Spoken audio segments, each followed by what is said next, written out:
You're listening to the Ska Mailman podcast, and this week we had Benny from the band The Boy Detective on, and it was a very interesting listen.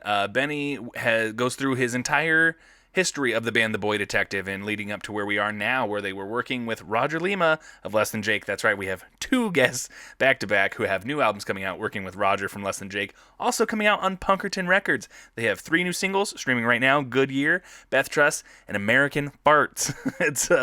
You heard that right, American Farts. We get into the episode with a new record to announce soon.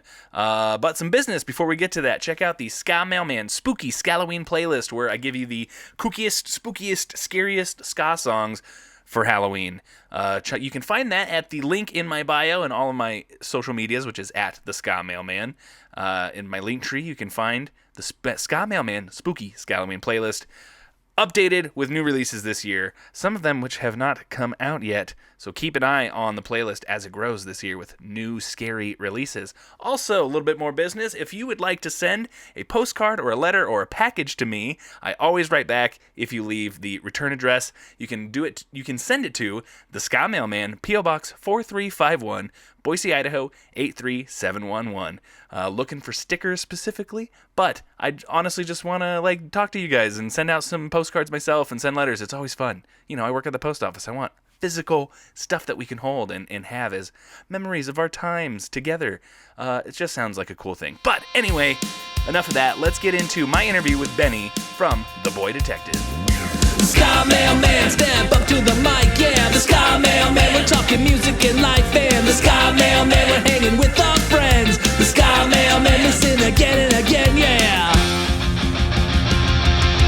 This has got to be the best podcast I've heard all week. I heard it from the mailman.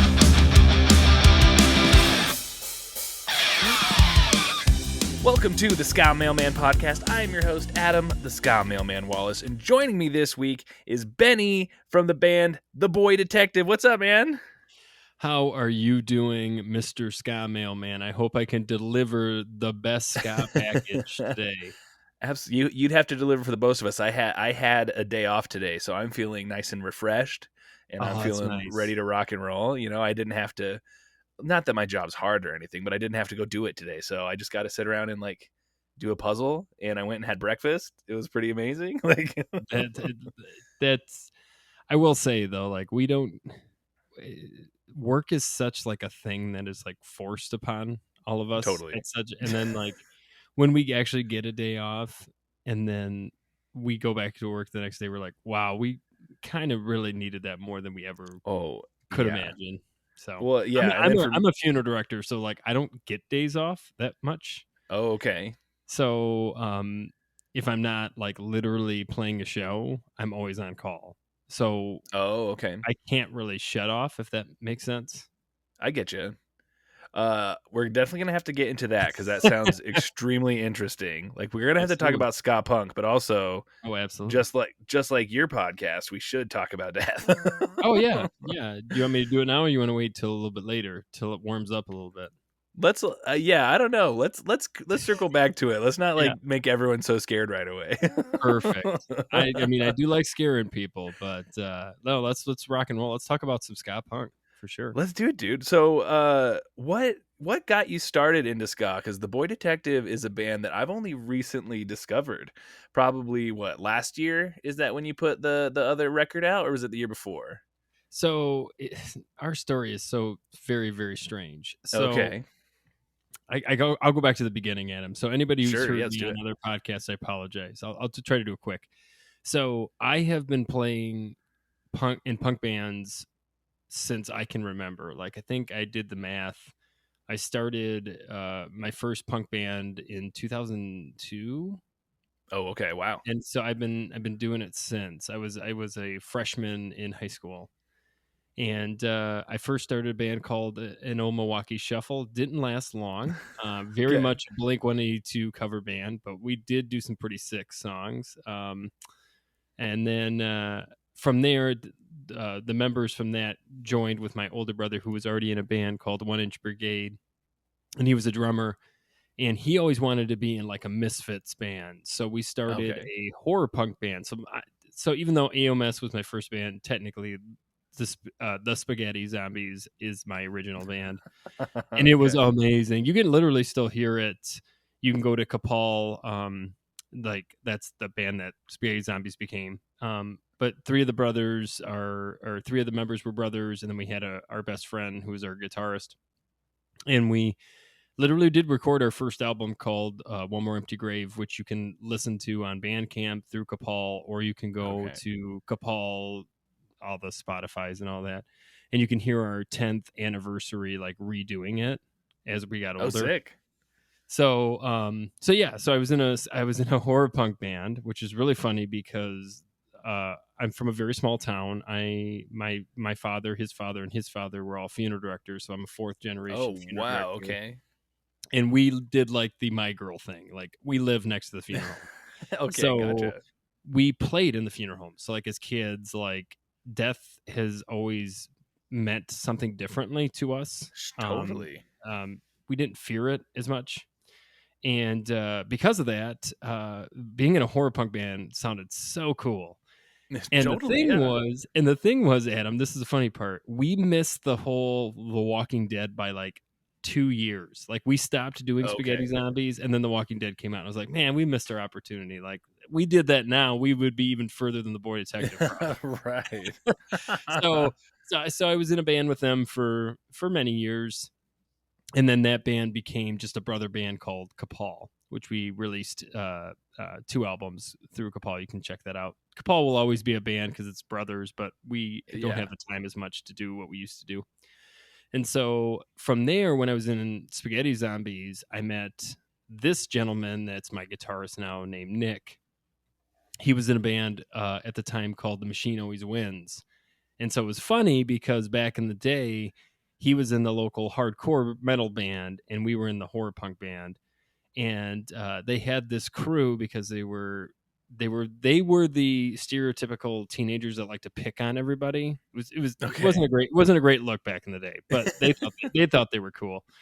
And so I knew him from that. Like I knew him from playing shows. They would play our shows and they were awesome to us, but like they had kind of a reputation of being like, hey, you better like our music, or like that kind of thing. But Okay. anyways, they're kids. Kids sometimes do some pretty dumb things. Nick is not that kid anymore. He's a wonderful guy, amazing I father. like to think we all had our shithead kid moments that we've Wait, grown into and out of. Yeah. and the punk scene is way different. I even I hear these stories, right? Like I can't imagine being in these punk clubs in the 90s, in the early 90s, Yeah, late right. 80s, like where you're worried you're going to be killed. Like I cannot imagine that. Yeah, like legitimately, like I remember Yeah. reading the NoFX book. Not to cut you off, but just the thing No, on you're that good. point, I read the NoFX book, and they talked about like police showing up and like billy clubbing all the kids coming out of some club in LA for a Dead Kennedy show, and it's like, oh yeah, so if you were a punk fan of the '80s, you were kind of risking your life and your limb to go to these shows, which is outrageous. It's crazy to think about. Yeah, and they would have like the neo Nazis like come in and just Yeah, start yeah. fights and stuff. I can't imagine that, and we'll get into the ska It's scene. That's a whole different scene too. But oh, absolutely. man, I went from that punk scene where it's like it's cool to be like rude. It's cool to like like Right. be gatekeeping. I just that's all I knew. Totally. Um, so so I met him through that, but he eventually joined a pop punk band called the Cardinals, and the Cardinals didn't have a lead singer. I was a lead. I've always kind of been the lead singer, but Kapal was a whole brother thing. Like we did like the Beach Boys idea where we all played instruments, we all sang. But Mhm. for for Spaghetti Zombies and the Cardinals, they wanted a lead singer, and so I had to try out, which is really weird now because I tell the story. That's the truth. One of our songs is called a Dreadful Collection of Memoranda. That was the actual song I had to try out to be in Nick's band. Oh, So okay. that song has been floating around in the inside Nick's brain for all these years. Oh, wow. Okay. And that's a consistent thing. There's a couple songs on this new album that have been in Nick's brain, and I've been actually singing completely different in different kind of ways that the song has evolved through the years. But so yeah, so I got the part. Luckily, he must have saw something because my voice was not as angelic as it is today. Okay. But I was a lot of fun. I'm sure you've seen enough, Adam, to know I'm not on stage 90% of the show. I'm literally like Right, you're with the like crowd out. the whole time. Totally, yeah. You're getting involved. I'm a theater kid. I believe in this Yeah. idea that people are, especially nowadays, Adam, we're taking time out of work, which we're not getting paid. Right. We're taking, for us dads and us spouses, our poor wives have to take care of the kids, or we have to get a babysitter. We have to Yeah, pay for right. this, right? So we're paying for a ticket. We're also paying for babysitters. So like, if I want to go see a show, like I want you to entertain me. Like that's kind Yes. of like thing. And so like, no offense to some musicians, but in my brain, if you're just gonna stand there and play your songs, like I can listen to that at home. Like, Right. don't take some musicians right now are like, how dare you? How dare you? I'm playing solos the whole time. Yeah, I get it. But like for me, it's like I don't have an instrument, so my job is to entertain. And so Cardinals, we were in Cardinals for a little bit. Cardinals turned into Come On. Now, Come On, if you really want to know the starting of where the Boy Detective came from, it was from Come On. It's literally COME and then ON and an exclamation mark. Okay. And so we played a lot of shows out of Toledo. Because I'm in Ida, which is like Monroe County, but it's like basically 20 minutes from the border of Toledo, Ohio. So I'm in Michigan, but I'm just barely in Michigan. Okay, gotcha. So we did that for a while. And that was a lot of fun. We wrote some really cool songs. Some of them are on the new album. We'll get to that. But then Come On kind of just like died. And then at that time, I started having my first 2 children, and he started, like, it was weird. We were going through the same thing at the same time. He got married a year later. I got married. He had his first child a year later. I had my first child. So we were doing this like back and forth thing. And him and I talked, and we were like, hey, you know what? Like, it stinks that we're not writing music anymore. So let's get together and let's do like a recording project. We'll come up with a couple songs. We'll record them. We're never going to play them out, but we'll have something that we can like give out to the world. So we started meeting in 2017, and it took that long till 2019, which is, I don't know if you've come across this bad boy, but Dorcas Malorcas came out in 2019. Technically, we basically wrote that in 2017. And so we did that. And the last song on that is, I used to think you were cute. I don't know. Nick and I have some pretty interesting song titles, but I think I used to think you were cute or something. Anyways, and it's a ska song. It's the only ska song on Dorcas Malorcas. Okay. We didn't have any. We did. I think there's horns on that, but they're all MIDI horns. There's barely any horns. And so we get done. We put it out, and I remember Nick and I kind of talking. We're like, this ska thing kind of rules. Like, I grew up loving Suicide Machines. So one of my top bands of all times was Suicide Machines. So that was not a hard sell for me to get into. Nick's, one of his favorites was Less Than Jake. So, and he always was like, I always wanted to do a ska band, but when we started in the 2000s, which is this nasty thing that people don't like to talk about, but it's the truth, it wasn't cool to be in a ska band. Oh, absolutely right. Specifically in my small community, like it was like when you did a Blink-182 cover. Like, you're not a real band if you did a Blink-182 cover. Now, if you do a Blink-182 cover, it rips. You know what I mean? Absolutely, like, yeah. Everyone loves it. You pull out Josie and everybody's going nuts. But so we were like, yeah, this is actually like, we're doing it right. And Nick is a very he can do every instrument. So he could play bass, he could play guitar, he could play drums, and he could sing. And he's a very good songwriter. So like a lot of this was him. Now, I did play bass on Dorcas Malorcas, and I did sing obviously all through this equation. So we said, okay, well, maybe there's something to this. Our kids were getting a little older where we didn't have to like be around them all the time. We're not worried they're going to smother themselves falling off the couch or whatever. So we decided to start practicing, and then we're like, maybe we can get a drummer. Like, maybe we could just get a drummer, and then maybe we could do like fake horns, or we'll figure it out. We'll figure that out down the line. So we talked to a member of another band who's a guitarist, and he was like, I always wanted to play drums, but I never had the reason to. Like, so if you guys will allow me to kind of learn my craft while we're practicing, like, yeah, that sounds like a great idea. We want to get back together. We want to do something fun. We want to do something kind of professional, but we're going to let this drummer like learn drums while we're playing. And it was incredible how fast Brett got the parts down. And so for a while, it was a 3-piece. It was me playing bass and singing, Nick playing guitar and singing, and then Brett playing drums. And then after a while, we're like, well, maybe we could try to get horns. Let's see what happens. So we put out a Craigslist for horns. Okay. And we got a response from who is now our trombone player and has been the trombone player since this equation. But he literally said, I would be so interested in joining your punk band, but can I bring my friend along who also plays sax? And we're like, 2 for 1. That's like a win-win. Yeah, are you kidding That's me? we're already a ska band at we this don't point. have to audition anyone else. You're just gonna come and do it for us. That's awesome. And they're best friends, so they know each other. They've played with each other. They're both Eastern music majors. So like we're like, oh, this rules. So they came and they've been ever since. So that's how Jared and Seth got involved. And then I won't go into the whole thing, but we gained some members. We've had to have some members change, but you know, I'm surrounded by incredibly talented musicians. And so like that is obviously got to the point where I was like, oh crap, I actually have to learn how to sing better. Like I can't be I can't be in a band, be the lead singer and not at least hold up to what these standards are being put. So we came out with band. So the problem with most people is they'll say, I didn't know you guys existed. Like, where the hell did you come from? And why was it like such a surge? And what was really interesting to us was, so we've been releasing music with Come On and Spaghetti Zombies, Kapal, and never had like, I remember like, man, I can't wait till someday one of my songs doesn't have the less than 1,000. Yes, I'm still waiting for that. Yeah, man, I'm so excited. It's gonna be Raffish Ralph, which is from Kapal. Like I'm like, I just know it. Like we did a really B-rated video for it. I'm like, oh, it's gonna be great. Yeah, it's the only song on Kapal that's above 1,000, and that came out in 2012.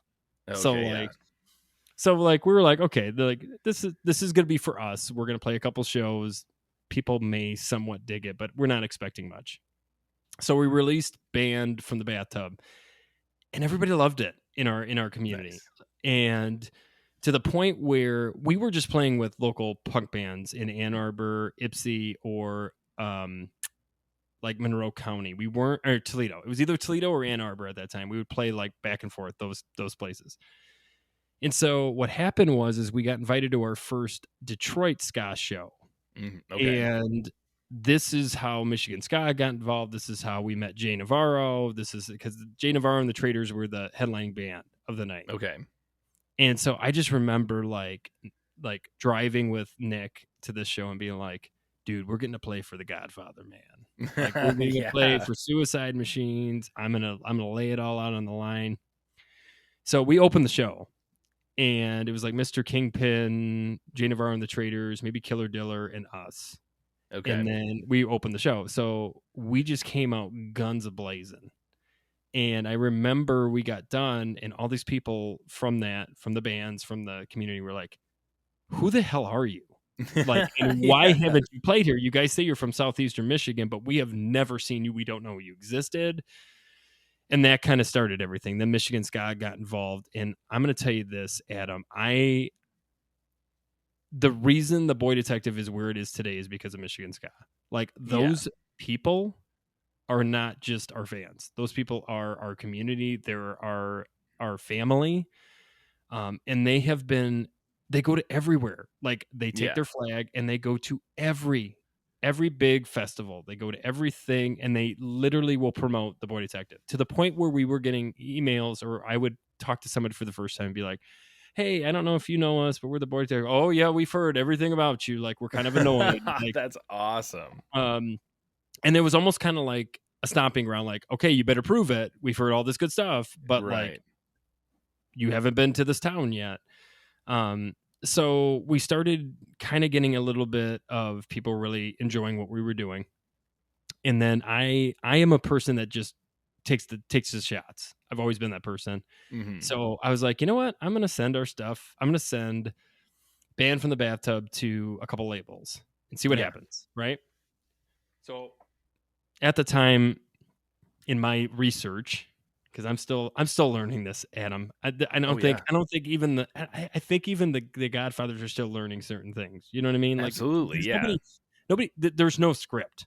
There No, is no no one, no script. one has the same story. No one is doing it exactly the same as a different band and succeeding. Everyone is kind of has to do it their own way and like figure out what works and doesn't work for them specifically.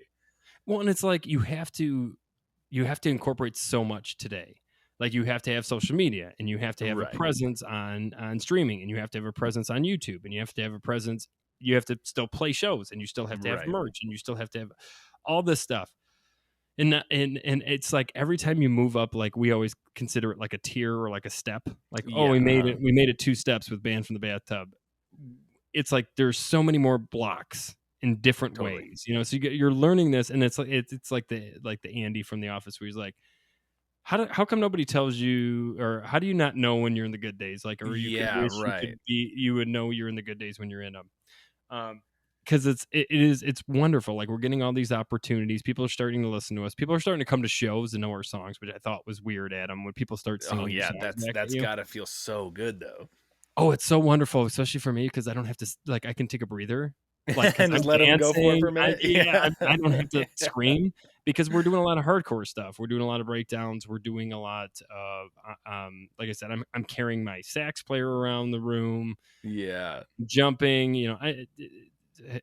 Anyways, love it. I absolutely love it. I'm not complaining, but it is tiring. It is Oh very, very yeah, for sure. especially for as I've gotten older. I know I'm still young to a lot of the old musicians, but man, after 35, things I I'm hear you. 30. I'm going to be 38 here in a couple weeks, and I've noticed a big difference even from last year. So, anyways, so what the next big thing that kind of happened for us? I'm sorry, I'm kind of going to chronological order if No, that's cool. please, I love it. I love it. So the next best thing was so I reached out to labels. I reached out to a couple of the big ska ones at the time, like Ska Punk International and Mhm. Bad Time, and I Mhm. even like tried like Asian Man Records, and Yeah. just who knows? You never know. In Punkerton, and so how I do it, because I am me and I'm a theater kid and I don't like to do things by the rules. I would do like this weird detective story. So Oh, okay. it'd be like case file 1341. You may have gotten one of my case files, and I'm back in the day. But I basically it's don't like, think hey, so, but I love this idea. so like please solve this cold case before it gets any colder. This is the Boy Detective. They just came out with this album, blah blah blah. But then like it would be like I would give him the things, but then I'd give him like, and this detective's getting really old and tired, and he's just like this whole story about this detective that was going to retire if they didn't accept the band, and all this kind of stuff. And I got a couple emails back like, hey, this sounds really cool, keep doing what you're doing, we'll keep an eye out, or kind of like, Yeah, right. we're just not open right now, we don't have any rooms rosters. It is what it is. I was just glad I was getting an email back, because now I Totally. realized in the music world most of the time you're going to be You left on rarely red. hear back from anyone. So I did get a lot of like at least emails back. But the best one was Punkerton, because he didn't respond to me. What he did was he responded with part two of the tale. So then it was Okay. like this villain trying to find this detective. And it was like this whole thing. So That's like awesome.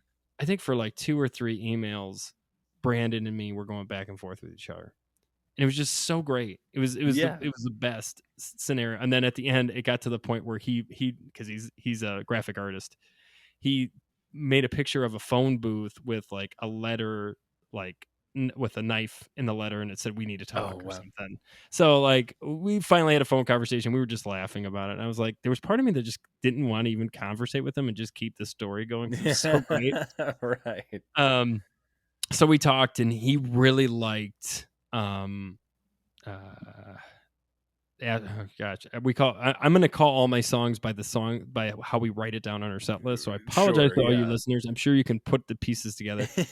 Um, or she must be an astronaut because, or she must be an astronaut because she's out of this world or something. I don't know. It's Yeah, our love yeah. song to Yeah. our wives. Um, and he really loved it, like to the point where he's like, I would sign you just on the song. Oh, And we're like, wow. okay, well, okay. And but that's the thing, Adam, and I'm sure you've come across this as a musician. The songs you think people are gonna like, Yes, barely hit exactly. like it's like, and specifically us, because we have the wonderful problem of when we released Art Theft and we released Exhibition, which we'll talk about in band, every song had very similar numbers. Like we didn't Mhm. have one song that was like 36,000 listens and the Right. other ones were 2. It was like Right. all of them for a while were like 2,000 plays. And I was like, that's great, because if you think about it, people are listening to every song. Exactly. They're They're not going just through the listening whole to thing, one. not just cherry picking. And I was like, okay, so like we're doing something right. And so we signed with Brandon, and that was really cool because Brandon kind of has opened us up to the distribution. Yeah. Punkerton is expanding. Like Punkerton has come a long way. Brandon is a very hard worker, and he does it all by himself. Which Yeah. he would even say if he was on this, I'm my own worst enemy sometimes. But it's wonderful. It's wonderful. It's kind of wonderful being at the time we just got Jokers on. I know you just talked to them, Right. and they're wonderful.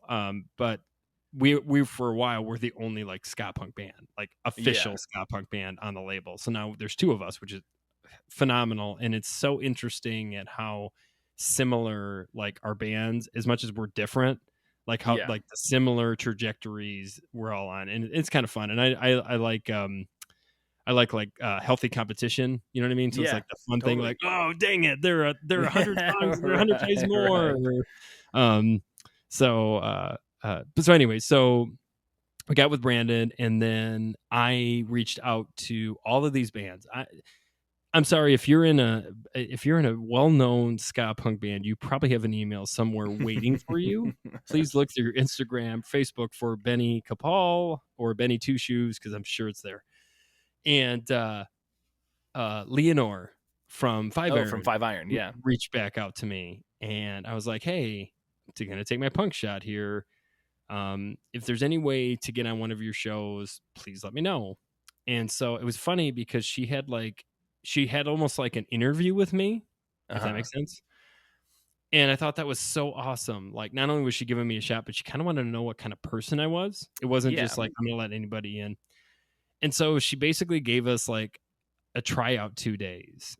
And since then, like anytime they're around us, they'll ask if we want to play, which is Nice. That's so awesome. rad, right? You know what I mean? Like, and I remember like on stage with them for the first time being like, Nick, they've been doing this since the 90s. Like, you know what I mean? Yeah. Like, we must be Yeah. so, but I'm sure part of it is because I'm sure we remind them of themselves when they were kind of like Sure. Yeah, in I the get midst that. of everything going on. And they're wonderful. They're awesome people. Like, they're so much fun. They're so incredibly talented. And of course, they're very supportive of us, which is Mhm. really rad.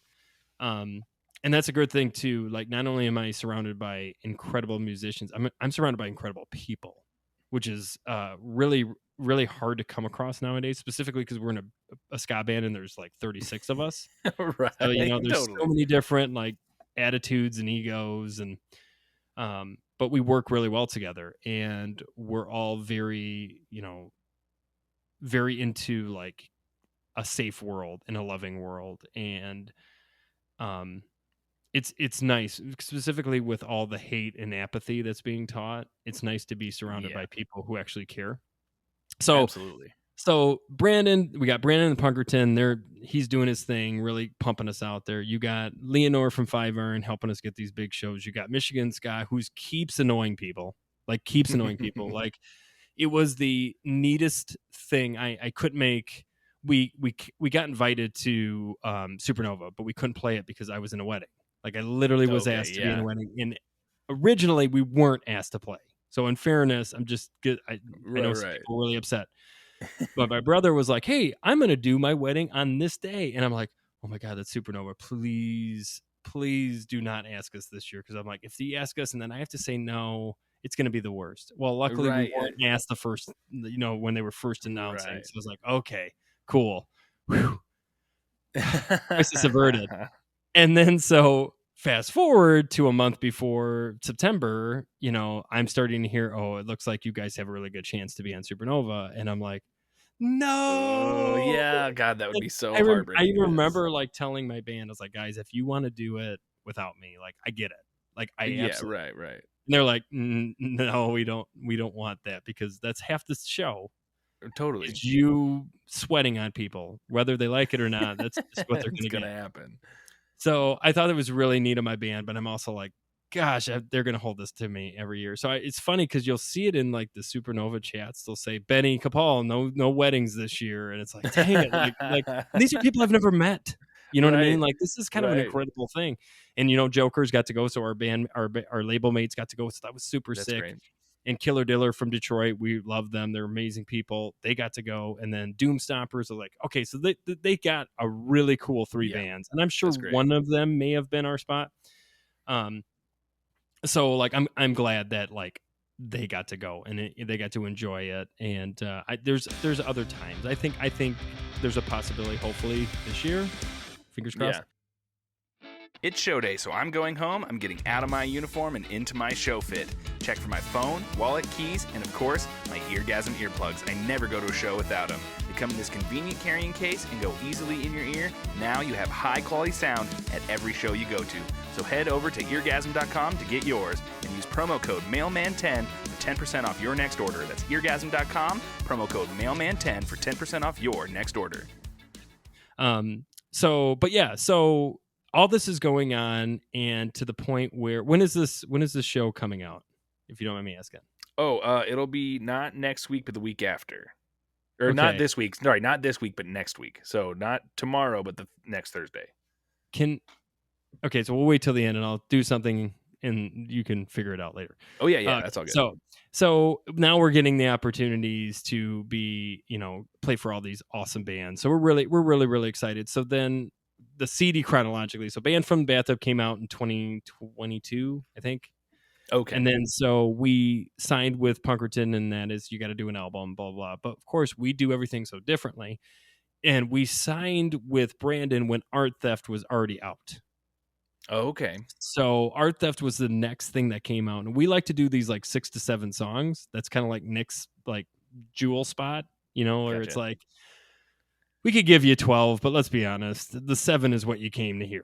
So why that's kind of waste the your modern time? That's the modern album, is like the attention span is like probably 7. You got a good core audience that's gonna get through all of it. So it's tricky, Adam, because they understand both sides. So I understand from the perspective of the band that's like, hey, I'd rather give you 5 just bangers that go together than try to give you like 10 or 12 or maybe even 16, and like half of them aren't as good as it. Like we know that they're not as good, or they're not ready yet. They're still baking. So we just would do that. We would come up with 6 or 7 songs that we thought were just at the time the perfect example, and we'd put them out. So like Band from the Bathtub had 7 songs, Dorcas Malorcas had 6, and then Art Theft came out, and that was 7 songs. Mm-hmm. And so we're like, okay, but that doesn't suffice the new album. So I go, hey, Brandon, I got an idea. Please don't hate me. And he's like, what? And I was like, well, Band from the Bathtub is 7 songs. Art Theft is 7 songs. Why don't we just put it together and release a record and have the 14 songs? They're bangers. We know it. And you know what we'll do? We'll do something a little different. So at least you're getting something different. We'll put real horns on Band, because Band's original recordings does not have real horns. It was all MIDI stuff. So we redid the horns so it's like a remastering kind of for Band. Okay. And then we're like, oh, Art Theft, side A, Band from the Bathtub, side B. So there you have the side A and side B. And then we're like, oh, we'll just go with the Art Theft idea and just call it like an exhibition. So you're like seeing both you're coming in to see both the frames and the pictures, which is like Art Theft and Band. So like we're like, oh, this rules. This is great. Still doesn't satisfy the new record. So we got to figure that out. At that time, we had all of these. While this is all going on, and while this is being repackaged, we also had the 5 songs that we just singled released. Those are the for the record, I'm not a cannibal anymore. That was the one we did with Jay and Eric Abbey. That was so much fun. And then we did like Unrealized Gains. That was for the Rock Against Trump compilation. Oh, yeah. Mm-hmm. And then we did Ixnay on the Ixnay on the didn't say their chat, whatever that is, the Wayne's World quote. Yeah. And there's more. I Renounce Verdukianism, our Christmas song, was part of that. Okay. And then I think there's one I'm missing. And of course, my brain's not gonna. It doesn't matter at this point. So then we're like, okay, we need to write a new album. So this is where Roger comes in. Yes. I knew we listened to when we were very early into, even before Michigan Ska knew we existed. We did a show with Jokers in a squat. It was the weirdest show ever. But it was a lot of fun. And of course, it was the first time Jay Navarro just randomly comes in and sees the show with the shittiest place, the shittiest PA. And I'm like, oh, he's gonna hear me basically just muted the whole time. Right. Great show for him. And I was like, you know what? Now thinking back on it, it was probably the perfect show for him to be at for the first show. You know what I mean? Just local Detroit show. Absolutely. Squat. Just him coming in on his Vespa or moped or whatever it was. And he just was there. It was cool. It was a really rad time. So anyways, we played with Jokers and they just came out with Necessary Evil. They were literally like touring that album at the time. And I remember like all of us listening to it be like, man, this sounds so good. Why does it sound so good? And all the all the harmonies and just the horns and not the horn. Well, I guess they did have even though they don't want horns. Yeah. This is the joke I always have with Austin, because Austin makes this big deal about how he wants his band to not have horns, and it's good for them. That's amazing. But it's funny because he's saying this in front of my band that has 4 or 5 horn members. Right. So I'm just sitting there like, okay, all right, this is where we're going. So and then I'm like, wait a second, Necessary Evil has a horn in the opening track from Buddy. And I'm like, I gotta remember to say this to Austin, like, because I literally told him, I was like, dude, you ever need like backing vocals for Necessary Evil? I would love to do that with you. And we got to sing a Streetlight yeah, I saw that video, and that was a lot of fun in Philly. But so Necessary Evil rules. Like the sound quality rules, just everything about that album is just great.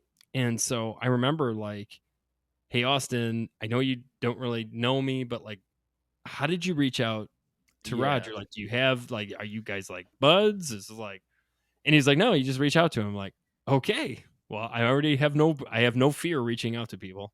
So I did the case file again to Roger, and he responded right away. He was like, yeah, I like what you guys are doing. Can you send me some demos? I sent the demos. He said, okay, let me listen to this. Let me get some time. So this was the interesting part about this. And I'm gonna humble him a little bit. Okay. He called me and he goes, here's the deal. I don't know how much producing I can actually do on this. And I'm like, really? And he's like, yeah, so here's the deal. What you have for drums, what you have for guitar, what you have for bass, and what you are doing vocally, I don't have much notes on. Which I'm like, okay, I take that as a very like, okay, he likes everything we're doing, so there's not. And his opinion was, it's not that I can't do anything. It's just, I don't think you should spend the money to come to me for me not to.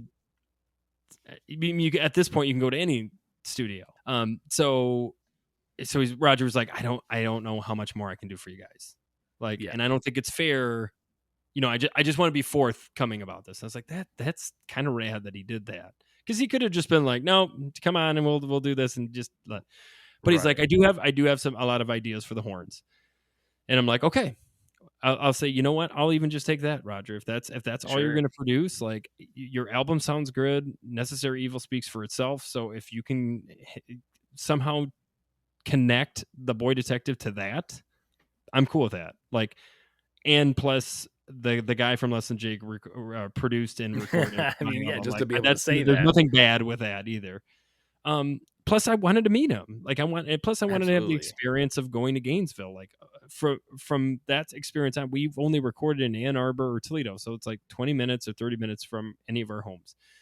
This is, 14 to 16 hours. You're driving, you're going there, you're spending a whole week and a half. Like, so we did that, and it was wonderful. And I want to tell the listeners out there, if you got an album that's good and you really want somebody to do a really good job, call Roger up, figure it out.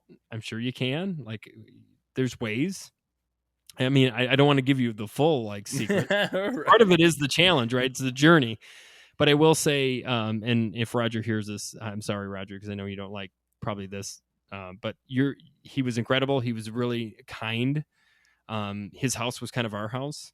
Yeah. Um, there's literally videos of me sleeping on his couch while everybody else is doing stuff. And it's a moat house. He literally has the moat in the front of his house. Like just Yeah. it's a wild experience. It's really cool, and it was really neat because he has all of these old CDs. So this is the thing, and I'm sure he noticed this. The difference between Jokers and us is there's probably a good 10 to 15 year difference of age Yeah. between the band members. So I'm in the back looking with Nick, Nick's a little older than me. And we're looking at all these old like demos and the old CDs that they would send out. You know what I mean? And he's got them all. Yeah. He's got this collection of all the 90s, early 2000s, Oh, like so mail in. Ska Mailman, here we go. You know, when you used to be able to do the mail in and you'd get like these weird comps. Yes, yeah, I know what you're talking about. So like all these comps that we fell in love with and learned all these music from, he's got them all. So we're like looking and he's got them still in their packages. That's and so cool. all these original like Les and Jake's like live stuff. And it was really neat. And we're looking at it. I watched him from the corner of his eye, like, this is neat watching a band that actually probably cares about this kind of stuff. You know what I mean? Because I'm sure Right, like right. most of the newer generation, they think it's probably cool, but they don't have the same memories. They don't have all of that memory attached to nostalgia it from growing up. Yeah. You know, and he's a big Iron Maiden fan. So like my in-laws are all Iron Maiden fans. So I learned Yeah. everything about the Trooper and all that. So like I see all this, I'm like, this is awesome. And they're big into comic books, so that was cool too. We got to see all that. And it was just neat watching the experience of having somebody for the first time just kind of tell us what to do. You know what I mean? Not Okay, necessarily yeah, totally. like change anything, but like, I want you to play through this. And like getting to watch my band members get to experience this too. And like his little recording thing for me and just like all this fun stuff. The Disco Lunch, the album title came from him. I said this on another podcast. I'll say it Okay. again. One of the lyrics in one of the songs is discount lunch. Discount. Okay, yeah. And so he sits about, I don't know, like 10, 15 feet away from me in a booth. And he, like, I didn't close the door, so we could literally look at each other. And he just hits the space bar. Did you just say disco lunch? Because, you know, for me, for me, it was more like, I just want to make sure we enunciate the words that we need enunciate. Like, I want to make Right. sure the person that listens to it can hear it. Now, whether we're doing it fast and it's hard for you to catch all the words, but the idea is I want you to enunciate. And so he goes, did you say disco lunch? And I just remember Nick from the other room. I can hear him like coming down their little hallway there. And he was like, that's the album title. And Roger goes, please do not call this album Disco Lunch. Please do not. So it's really funny because there is a little bit of detached humor from his generation to ours too. Because he's obviously a little older than us. So Roger just like, don't do that. But he kind of chuckled and we walked away. So like, I'm sure when he found out that we were calling it Disco Lunch, he was like, gosh, I told them not to do it. I told them not to do it. But I will say from the Boy Detective, and this is this is not a haha, we told you so. We kind of do our own thing. And even if you don't like it, we're going to do it anyways. And that's kind of worked out for us because at the end of the day, like, this is our band and Disco Lunch is a sick title. It really is. If you think about it, it's neat. Oh, I love it. Yeah. It has a little bit of the ska to it. Let's be honest. It has a little bit of that. 100%. It's if you hear an album called Disco Lunch, you're like, that could be a ska band. That could easily be a ska band. It's probably a ska punk band. So we did that. We had a fun in Gainesville. We came back. Eric Taft was the one that actually mixed and mastered it. And I think possibly Chris Fogel did a little mastering just with the vinyl on the Punkerton side. But those are the two main players. Was Eric Taft doing the mix and mastering. He did a wonderful job too. If you need somebody to mix and master, reach out to Eric Taft. And then, like I said, Roger does the recording itself at the Moat House, and then did the producing. And the product speaks for itself. At this point, you have heard Beth Truss, where we have a video. You want to talk Yeah. about that, Adam? I'm sorry, I'm not trying to encroach on any No, of your please. I'm loving every bit of it. These are all the things I was gonna ask you about. Um, no, yeah, you have Beth Truss and you have Goodyear. I was gonna say, in Goodyear, that's the one where you're in. It's the recording. It's at Moat House, and you can see you sleeping on the couch. Dude, yeah, absolutely. So that was a fun one because we really wanted to do we did want to do a real video this time. So we spent the money and did a real video with Mhm. Nick Corbin Productions out of Toledo for Beth Truss. And that one was a lot of Yeah. fun. It was a lot of fun. The whole clapper idea is very millennial to us. Right. And also like a nod to why the hell would you why would a band plug all their stuff into a clapper knowing that could obviously shut down it just was a really fun, It's interesting awesome. idea. It came to us. I'm lucky enough because I'm a funeral director that the community like trusts me and let me borrow a Sure. gym for the night. Oh, okay. So that was cool. I didn't have to pay for a gym. And then for Goodyear, I was like, hey guys, let's pick one song. I don't care what song it is, because we were going at different times. So the Uh-huh. Zach, our drummer, went days before anybody else. Ricky, our bassist, went next by himself. Nick started by himself, and then the horns and me came later. So I was like, let's pick a song so we can like do a video of like insight, because I like that. I like behind the music. You know what I mean? I like knowing certain things and getting to experience the band without really knowing what they're talking about or what they're doing. So you get to see our personalities in that video. But also like I also like watch like what kind of guitar was using in that record. You know, what kind of what Yeah. kind of amps were in the background? What does Roger look like when he's recording? Which I got him, and he was like, "I have no problem. Just don't make me look stupid." And I'm like, "I promise I won't make you stupid." And then yeah, it was a lot of fun. It was really fun. So we picked Goodyear. So Goodyear, we decided was going to be our second single, and then our third single comes out this Friday, which I think will be last Friday when this episode goes up. Right. Right. And that's going to be called American Farts. Amazing title. Okay.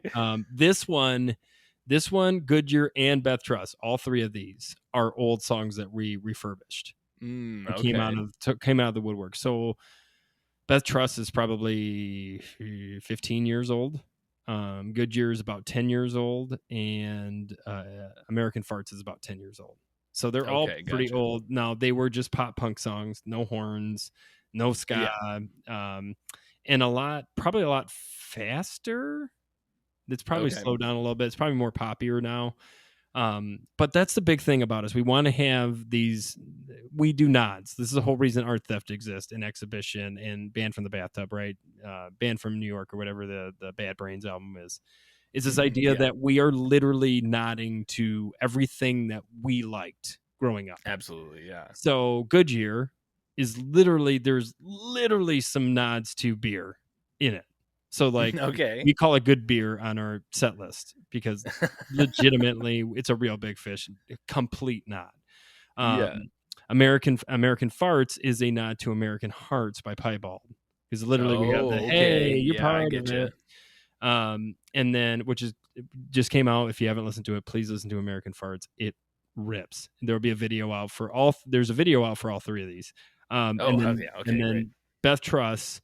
Not much nodding to that, but like we have like Newfound Glory breakdowns, and we have like very somebody was saying that we had a very street like esque horn parts in this album. Oh, okay. And I was like, that's awesome, because we didn't plan that, so that's great. We'll Yeah, accept what that. a wonderful band you could compare us Thank to. you, Roger, probably. But also too, like somebody was like, man, this really sounds like, because we've always been said like we have a little bit of a Suicide Machine side to us. We have a little bit of a Real Big Fish side to us. We have a little bit of like, that's the thing. And I Sure, love yeah. that. I love how they can't be like, you sound like Bam.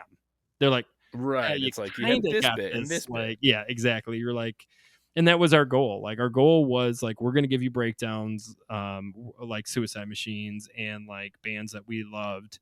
But we're also going to give you these fun, happy kind of interludes like Real Big Fish, or we'll do like some weird guitars like Saves the Day, or like we have a little bit of emo in us too.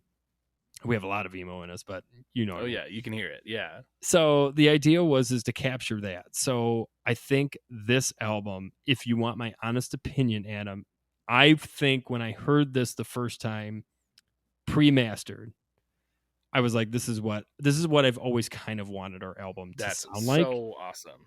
And I think I'm going to say it was obviously my vocals was just incredible, but obviously there's probably Roger, there's probably some editing, there's probably some things. But I will say, like, the band really comes out, and what I love about this album, that it seemed like every album there was like an instrument or a certain thing that really stood out. In my opinion, Sure. this is subjective with me. This is not how fans have said this. This is me. Like Art Theft was very like drums orientated, in my opinion. I found that Band was very like vocals, like, we're all fucking doomed at Yeah, once I in get time, you. which is still following us to this day in the Cuddle Puddle. And then, which we got to talk about that, Adam. That's a whole Oh other yeah. thing. And then, but this album, like, what I do find about this album, which I think is really neat, is the horns are very emphasized. Which Yeah. horn players out there, first of all, tip of my fedora to you, because guitarist, bass, guitar. So the lead singer always gets credit, like regardless of if he's good, bad, indifferent, or she's Right. bad or good, indifferent. Then you go with the guitar, right? The guitarist always gets the second flair, specifically if they're a singer too. Then you get the bass, maybe gets a little love, and then the poor drummer's in the back. Unless you're a drummer or you're a musician, Right. it tends to be forgotten. But then the horns, like, I hate this, Adam, and I'm sure you've heard this, but I've heard this so many times, and it drives me absolutely bonkers. It makes no sense to me. I've heard so many people say, I can't get into ska because every time I hear a horn, I can't take it seriously. That's an absolute crazy thing to say. Doesn't make any sense to me. I'm like, okay, so every orchestra out there, you're saying sounds crazy. Sounds Right. amateur. You're saying every like amazing composition of music. And I would go to the opposite extreme and say everything sounds better with horns. You know what I mean? I even non-ska stuff that I've written, I try to find ways that horns work for it, because like it adds such a awesome, like such a good texture to things that it just adds a whole, it's icing on the cake. It's like soulful, and everything's good about horns. I love them. Oh my gosh, especially when you get the extremes, like you get the Barry sax to like the high Yeah, trumpet, real and they're low. ripping Yeah. and they're just having fun. Plus, I will say this too: my horns are moving as much as I am, which is kind of wild Yeah. too. And I have gotten the trombone slide to the back of my head so many times. Thank you, Jordan. Yeah, I'm sure totally. that hurts his teeth too. So I guess we both get hurt. He was like, he always wanted to add, and if another horn player takes this, I'm sure they have, but he wants to do a boxing glove on the top of his slide. So There you go. Oh wow, that's a great idea. But anyway, so that's kind of like where this is. Disco Lunch is. Oh, and the artwork was done by our good friend Maggie from Toledo. She did a wonderful job. If anybody's looking for an artist, please get at me. I will give you her stuff. She did all the art for it. She's an incredible person and very talented. So I real quick for this, because I do want to make these things. I want to thank my band. I want to thank Brandon from Punkerton, and I really want to thank Roger and Eric, and I'm sure I'm missing Maggie. And just like everybody who was a part of this, my family, my kids, my wife, like who are willing to, because that's the other thing too, people don't understand. And if they do, like, our families allow us to do this, like, not that they don't, but like when you have supportive family who let you leave, it makes a big difference. It is, and it's just wild to me. It's just, I give so much credit to musicians that had to do the old, I'm gone for 6 months and I guess I won't see my family. Like, I don't know how good for you, and I'm proud of you, but like, I don't know, like Nick and I were talking about this, like, man, you would have to be able to be paid pretty well to be able to do that. And then I look at like Mustard Plug, who's been doing it since the 90s. You know what I mean? They've been doing it and they still are doing it. And they're wonderful people, and they have lives and they have families, and they seem to do so.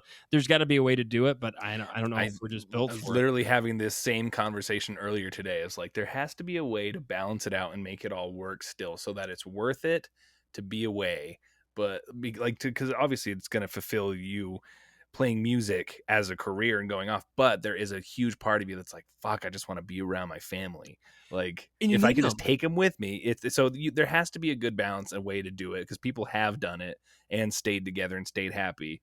Because that's the other thing. It's like, well, you could risk it and just like watch each other end up being miserable, but you don't want to do that. Okay, can you So imagine like? I was literally having this conversation earlier Could today. you imagine though, like seeing your kid like grow up 6 months, specifically in those like developmental ages, because you're gone, like, and now you're now. Last time I saw you, you were 3. Now you're an adult. Okay, this is Right. I'm your dad. I'm in a punk band. It's like it's and you hear all these like, and I'm sure they don't like when I use these terms, but it's just the truth. Like these old wise musicians that have been doing it for so long, and it's funny because I have asked them, and a lot of them will say, "Just don't do it." Right, they're like, Let's "Nah, do like do something joke, else." or if you're gonna do it, like realize you're in it for the long run. Like realize that Right, like right. there are going to be sacrifices, just like any job. But it's like these people are pouring out energy for other people to like lose themselves, and Yeah. then they have to do that day in and day out, and they have to like get back in their cars or buses, and they have to drive to the next place and do it again, and then everybody Right. thinks they're having the time of their life, and I'm not saying that they aren't, but I'm sure it's so interesting that these musicians who are surrounded by people feel so isolated. It's so mental Right, health out right. there. Speaking to all you musicians that are feeling it right now. I see you. Yeah, totally. Well, no, I mean, and just to go off of everything you said, I think you and I have a very similar idea of how this whole thing works and the philosophy behind it. Uh, just to compare with you, like I was also a theater kid growing up. I started doing theater when I was like 8 years old, and it was a huge part of my life. And I absolutely think like I want the shows to be entertaining. Like when I perform, I have full costumes, and there's games and prizes and a bunch of like crowd interactive stuff, and I just want people to come out and have a good time, because especially because they're not going to know who I am, not yet. You know what I mean? So I want it to be memorable for them, not even necessarily to remember the songs, but remember how they felt and how they had such a good time, and going on with that. And then same thing with my kids. Um, when I had, because I have 2 kids, and when they were really young, I kind of stepped back and didn't do any shows or play with bands or record music or anything. I was like, well, this is their time and I got to be here for this. And then like you said, it's like, well, now they're kind of old enough where I don't really have to worry about them swallowing a bath toy. They can kind of handle going to grandma and grandpa's house for the night or something, and then that's when I do get like my chance to go and play and perform and do all this stuff and build up that, I don't know, just build up what I have to do to get to the next step. Like you said, you're reaching all these different step stones. I'm right there with you. I think like you said you're 38, I'm 31. My kids are 10 and 8. Like it's all, we're kind of right here. Like I'm really everything you're saying, everything you're saying. My kids are 10 and 8. I fathered Oh, a wow. year later than you, but literally 10 and 8. Right. Yeah. So they're at that age where you're like, I think we can start to do a little bit more. We can, And and so I'm trying. it's awesome when they're singing. Like Yeah. it's so Yeah. funny because like I grew up in a house that was very conservative. Like I love my mom and dad; they're great parents, they really are. Right. But like they weren't into parental stuff. You know what I mean? So like my Uh-huh. brother would have to hide CDs in for us, like the Joker's cards, because we're Detroit. So like of course Right. ICP is going to be introduced to us. Um, but like I remember like Enema of the State being like a fake Beach Boys CD or something. You know what I mean? Oh, Like, that's and so funny. so that's how we listened to it. Like, or the Hooray for Boobies was something else. Bloodhound Gang. Right. But no, it was wonderful, and that was experience. But like, it's interesting because I remember when my kids were singing it, and it's so awesome that they know that they're not supposed to use vulgarity at their age, Right, right. so they'll bleep themselves, which I thought was really interesting because like Yeah, I didn't tell them to do that; they just do it. sure.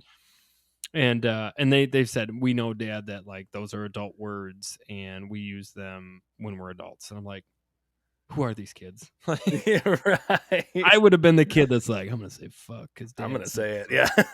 You know what I mean?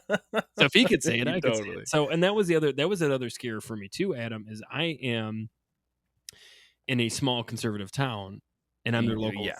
undertaker, funeral director, so, and embalmer. So they have high expectations for me. So that was the Yeah. other worry, is like, are they going to be okay with me being in a band and touring? And it's funny because even the local pastors would be like, dude, we're rooting for you. Like, get out there. I Oh bought your wow, that's record the so other great. day. And I'm like, you bought my record? You listen to it? And they're like, yeah. And I'm like, sorry about the vulgarity. Like, no, we're cool with it. Like, that's what That's awesome. it's freedom of speech, and you're doing what you love, and we're proud. And I was like, this is awesome. Wow. Like, I used to think, like, because I was in a punk band, like that's a negative connotation Right. specifically, and having blonde in my hair and all this kind of stuff. And like I realized, like, Right.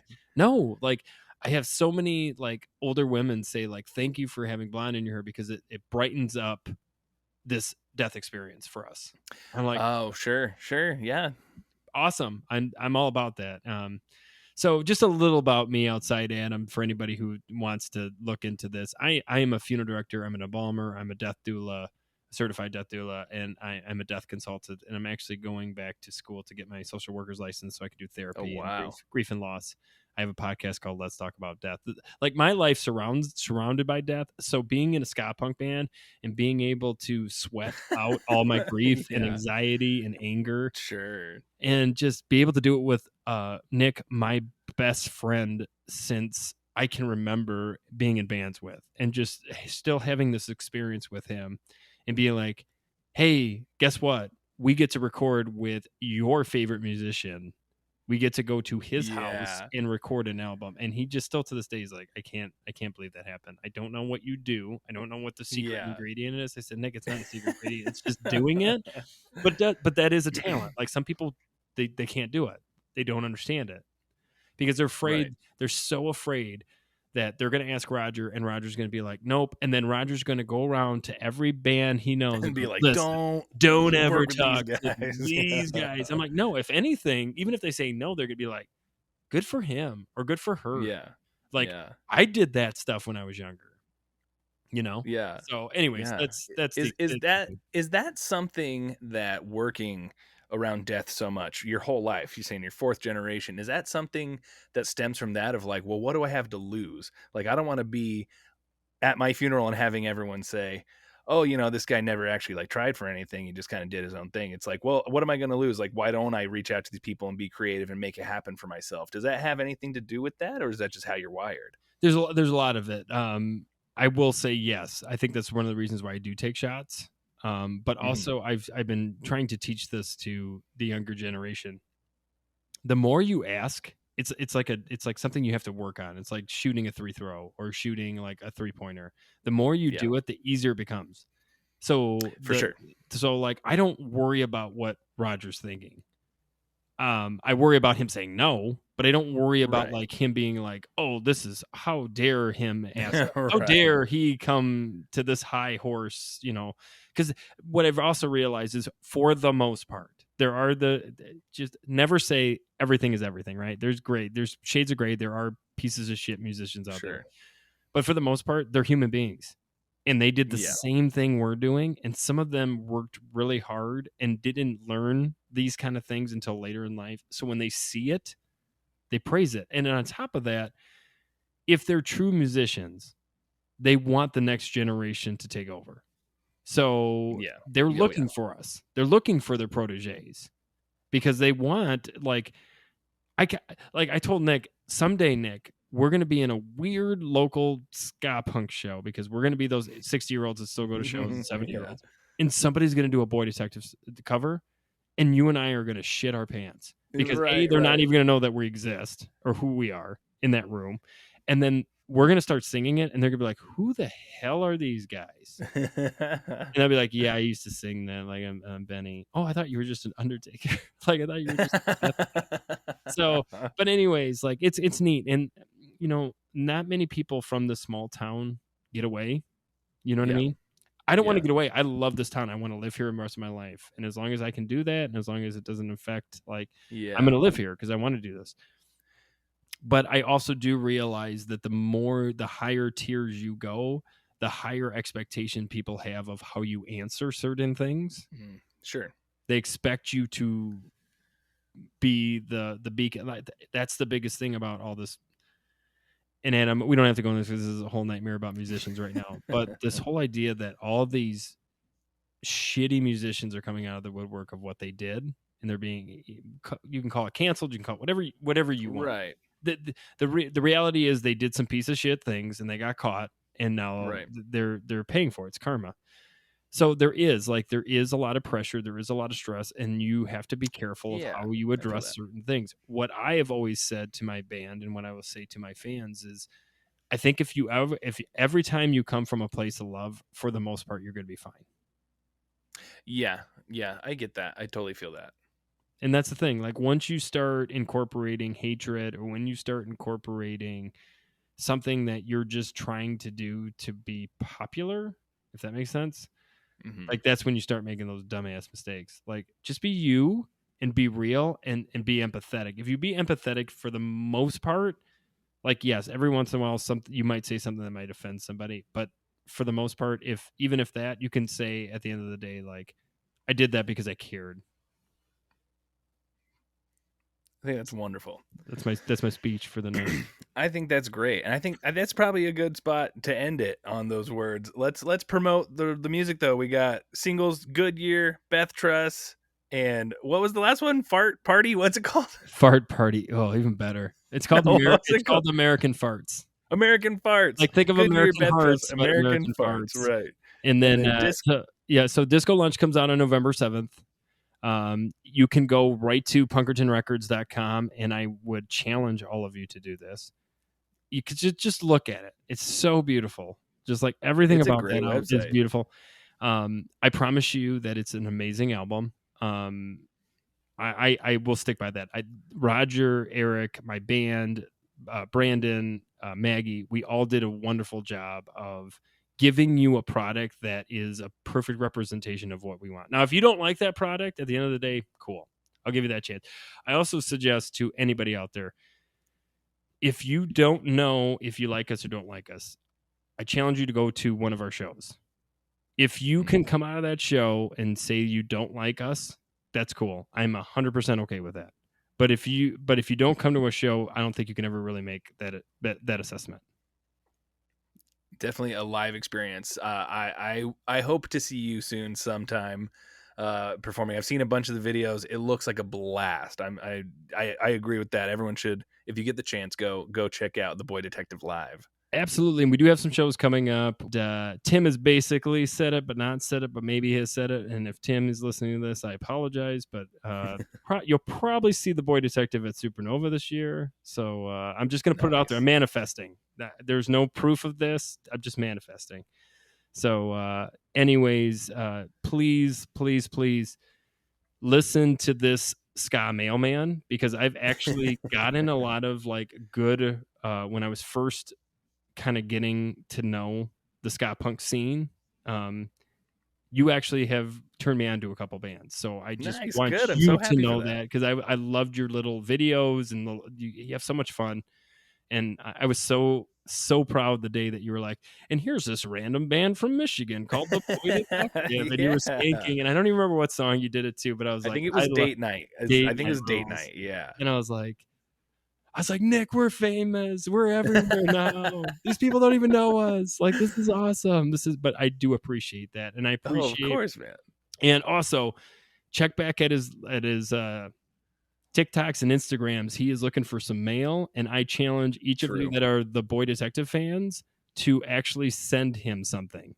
Like, send him a letter saying that you love the Boy Detective and this is why, or something, so he could be annoyed by our band too. Because that's my goal, is just to be so annoyed by whenever you hear that, like, I get another Boy Detective mail. Please stick around to the credits. I will be putting the PO box address in the credits as well. So absolutely. definitely stick around. I owe you some stuff. I got some stuff to send you, so I want to make sure. Oh yeah, sounds great. I look forward to it. Well, thanks so much, Benny, for joining. This has been a blast.